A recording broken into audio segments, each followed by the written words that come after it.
అందువల్ల కీర్తనకారుడు, అందుకనే దావీదు మహారాజు వణుకుతో భయంతో వ్రాస్తున్నాడు, సమస్త దేశములారా యెహోవాకు ఉత్సాహధ్వని చేయండి. సమస్త దేశములంటే దేశం అంటే మట్టి కాదు, దేశం అంటే మనుషులు.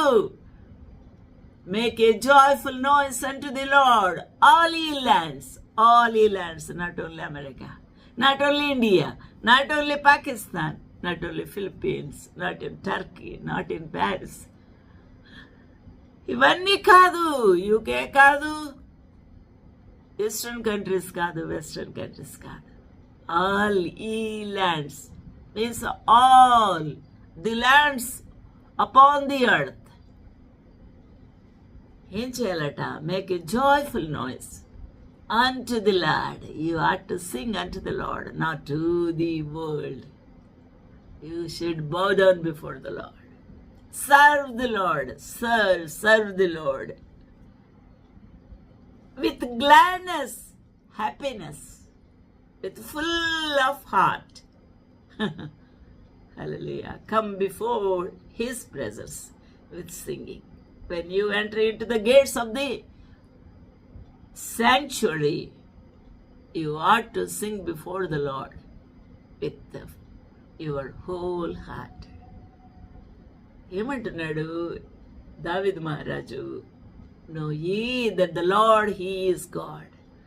యెహోవాయే దేవుడు అని తెలుసుకున్నాడు. ఆయనే దేవుడు, ఆయనే మనలను పుట్టించెను, మనము ఆయన వారము. We belong to Him, not to this earth. ప్రభు ఎక్కడ ఉంటాడు? మహిమలో ఉంటాడు, పరలోకంలో ఉంటాడు. మనం అక్కడికే వెళ్ళిపోతాము. We belong to him. ఆయన వారము. ఆయన మన నాన్న అన్నప్పుడు మన నాన్నగారి దగ్గరికి వెళ్ళిపోతాము. మనము ఆయన ప్రజలము, ఆయన వైపు గొర్రెలము. నో యీ that the lord he is God. It is he that hath made us and not we ourselves.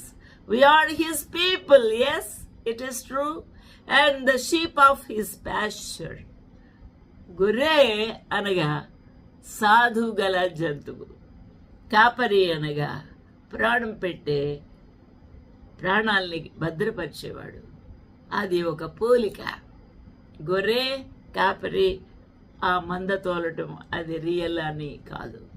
అది విశేషముగా మనకు అర్థమయ్యే రీతిలో ప్రభు విశదీకరించిన రీతి.